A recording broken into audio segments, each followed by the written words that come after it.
l'émission 10 minutes avec Pierre et Christine. On va continuer ce miracle de Lystre que nous avons vu dans l'émission précédente. Quelque chose d'extraordinaire s'est passé. Ce boiteux de naissance qui n'avait jamais marché, tout d'un coup s'est mis debout et Paul a dit ceci: « Toi, au nom de Jésus-Christ de Nazareth, lève-toi et marche. » Et cet homme de Lystre s'est mis debout d'un bond et il a commencé à marcher. Wow. Alors, il aurait pu dire, ouais, mais attends, tu connais pas la souffrance que j'ai, je suis né comme ça, depuis toujours, j'ai ce genre de problème. Non, non, cet homme a cru parce que la foi est venue dans son cœur à l'écoute de la parole de Dieu. Paul a prêché un message extraordinaire et cet homme s'est levé d'un bond et il a commencé à marcher. Gloire à Dieu, c'est ce que Dieu veut faire avec nous. Parce que à la croix, Jésus a tout accompli. Amen. À la croix, Jésus a versé son sang, non seulement pour le pardon de nos péchés, pour que nos péchés soient effacés, mais également pour que nous soyons guéris. De la même façon, nous allons recevoir non seulement le pardon, mais la guérison. Nous avons l'assurance que nous avons la vie éternelle Amen. en Jésus-Christ. Alléluia. Et que nous avons la guérison en Jésus-Christ. Alors, si tu es à l'écoute et que tu as besoin de guérison, écoute bien ce qui va suivre, parce que nous allons parler de la croix et de ce que la croix nous apporte. La croix, c'est le lieu de notre salut, du pardon de nos péchés. Christine, veux-tu lire Jean 3,36 ? Celui qui croit au Fils a la vie éternelle. Et dans cette vie, justement, il y a le salut, il y a tout ce qu'il faut. C'est une affirmation. Celui qui croit au Fils, Jésus-Christ, il a déjà la vie éternelle. La croix, c'est le lieu de la haine de Dieu pour le péché, car il est écrit dans Romains 6, 23, Car le salaire du péché, c'est la mort, mais le don gratuit de Dieu, c'est la vie éternelle en Jésus-Christ, notre Seigneur. Donc le salaire du péché, c'est la mort. Dieu déteste le péché et son salaire, c'est la mort. Mais, et j'aime ce mais, le don gratuit de Dieu, c'est la vie éternelle en Jésus-Christ, notre Seigneur. Alléluia. Amen. La croix, c'est le lieu où Jésus est devenu péché pour toi et moi, pour nous. Amen. Celui qui n'a point connu le péché, il l'a fait devenir péché pour nous, afin que nous devenions en lui justice de Dieu. C'est ce que nous lisons dans 2 Corinthiens, chapitre 5, verset 21. C'est ce que Jésus a fait. Il est devenu Merveilleux. péché, lui qui n'avait jamais connu le péché. La croix, c'est le lieu de notre guérison. Oui, lui, Jésus-Christ, par les meurtrissures duquel vous avez été guéris. C'est notamment dans 1 Pierre, chapitre 2, verset 24. La Alléluia. croix, c'est le lieu de notre destinée. Ta destinée est en Jésus-Christ, mon ami, car c'est vers lui que nous allons marcher en tournant le dos à notre passé, Amen. à toutes les erreurs, les péchés, les choses que nous avions commises. Nous allons mettre notre avenir entre les mains de Dieu et nous laisser conduire par lui. Amen. Il dit, si quelqu'un est en Christ, il est une nouvelle création. Les choses anciennes sont passées. Amen. Toutes choses sont devenues nouvelles. Nous lisons ça dans 2 Corinthiens, chapitre 5, verset 17. C'est formidable. C'est merveilleux, c'est une nouvelle vie qui commence. Quand j'ai accepté Jésus, je me dis, waouh, c'est une page blanche, tout mon passé c'est terminé. Je commence à nouveau, mais avec Jésus. Alléluia. La croix, c'est le lieu du pardon de Dieu pour nos péchés à cause du sang de Christ versé lors de son sacrifice sur la croix, car il est écrit que sans effusion de sang, il n'y a pas de pardon. Hébreux chapitre 9, verset 22, mais c'était déjà dans l'Ancien Testament. Oui. La croix, c'est le lieu où, par le sacrifice de Jésus, notre dette a été payée. C'est là que Jésus a dit « Tout est accompli ».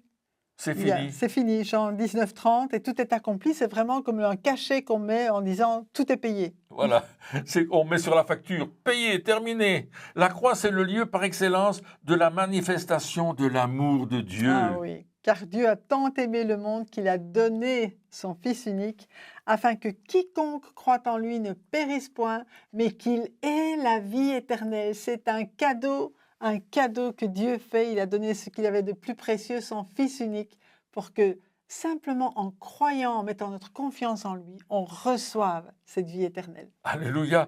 Et lorsque nous acceptons l'œuvre de Jésus à la croix, nous entrons dans une nouvelle dimension pour notre vie, pour votre destinée, Amen. pour votre futur. Et Satan n'a plus d'emprise sur vos vies parce que vous décidez de lui tourner le dos et de dire c'est terminé, je ne veux plus rien avoir à faire avec Amen. toi, plus aucun trafic avec toi. Tous les contrats que j'ai pu signer avec toi, je les annule maintenant parce que Jésus-Christ a payé le prix à la croix. Il a vaincu les dominations, les autorités, il les a livrés en spectacle à la croix Amen. de Jésus-Christ. Et Paul va apporter ce message là-bas, à Lystre, et cet homme va être guéri. Mais il va y avoir une réaction. On le lit dans Actes 14, versets 11 à 13. À la vue de ce que Paul avait fait, la foule éleva la voix et dit en langue lycaonienne: « Les dieux sous une forme humaine sont descendus vers nous. » Ils appelaient Barnabas Jupiter et Paul Mercure, parce que c'était lui qui portait la parole. Le prêtre de Jupiter, dont le temple était à l'entrée de la ville, amena des taureaux avec des bandelettes vers les portes et voulait, de même que la foule, offrir un sacrifice. Alors évidemment, Paul et Barnabas n'ont pas accepté cela. Et on va lire la suite. Les apôtres Barnabas et Paul, ayant appris cela, déchirèrent leurs vêtements et se précipitèrent au milieu de la foule en s'écriant: « Ô hommes, pourquoi agissez-vous de la sorte? Nous aussi, nous sommes des hommes de la même nature que vous. Et nous vous apportons la bonne nouvelle. » Absolument. Amen. Donc, il y avait cette légende, n'est-ce pas, à Lystre, qui disait que les dieux de l'époque, Jupiter et Mercure, étaient descendus autrefois dans la ville de Lystre, mais personne dans cette ville ne voulut prendre soin d'eux, à l'exception d'un vieux couple de paysans.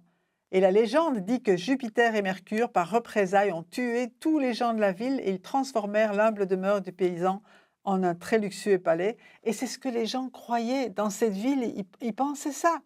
Et c'était leur croyance. Et donc, quand ils ont vu Paul et Barnabas qui étaient là, ils ont dit: « Waouh, ils font des miracles, ça doit être les dieux.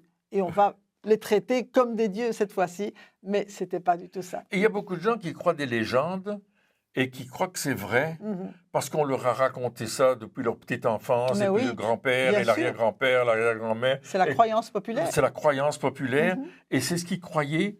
Mais Paul et Barnabas sont venus apporter un autre message.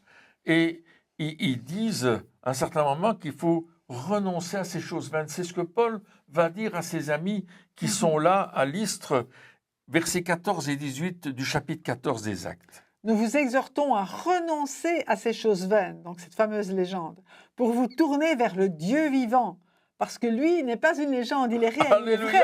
Amen. Celui qui a fait le ciel, la terre, la mer et tout ce qui s'y trouve. Ce Dieu, dans les âges passés, a laissé toutes les nations suivre leur propre voie, quoiqu'il n'ait cessé de rendre témoignage de ce qu'il est en faisant du bien, en vous dispensant du ciel les pluies et les saisons fertiles, en vous donnant la nourriture avec abondance et en remplissant vos cœurs de joie. Mais à peine purent-ils par ces paroles empêcher la foule de leur offrir un sacrifice. Alléluia. La croyance était tellement forte, mais pourtant Paul et Barnabas ont vraiment annoncé avec puissance qui est Dieu vraiment. Oui, et ils n'ont pas laissé le message être transformé, ils vont apporter ce même message avec puissance, n'est-ce pas? Et gloire à Dieu, parce que ces gens-là vont recevoir le message de la foi en Jésus-Christ. Nous voyons comment Jésus prêchait lui-même selon les différents publics. Lorsqu'il était avec les pharisiens, par exemple, il disait « il est écrit ». Oui. Lorsqu'il est avec la femme samaritaine, il emploie un autre langage parce que cette femme, elle avait soif, elle cherchait une solution.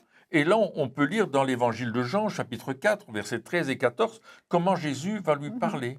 Jésus lui répondit: « Quiconque boit de cette eau aura encore soif.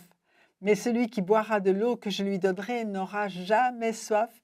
Et l'eau que je lui donnerai deviendra en lui une source d'eau qui jaillira jusque dans la vie éternelle. » Et là, il est au puits, donc il prend cette image, il prend cette parabole, mais pour lui parler d'un autre type d'eau. Et ça va attirer son attention sur ce que Jésus veut lui apporter. Voyez-vous, lorsque nous évangélisons, nous devons être capables de lire et de connaître le public vers lequel nous allons, c'est vrai. Vers qui on veut apporter la bonne nouvelle. Et c'est vrai. Pour terminer, demander au Saint-Esprit, viens m'aider, Saint-Esprit, à apporter le message exactement là où les gens en ont besoin. Il va nous donner des paroles de connaissance, il va donner des révélations, il va nous faire comprendre comment on peut les toucher. Amen. Et vous allez voir des gens qui vont venir à Jésus-Christ Amen. et qui vont recevoir le salut éternel par Jésus. Merci d'avoir été à l'écoute. Au revoir. Et à bientôt.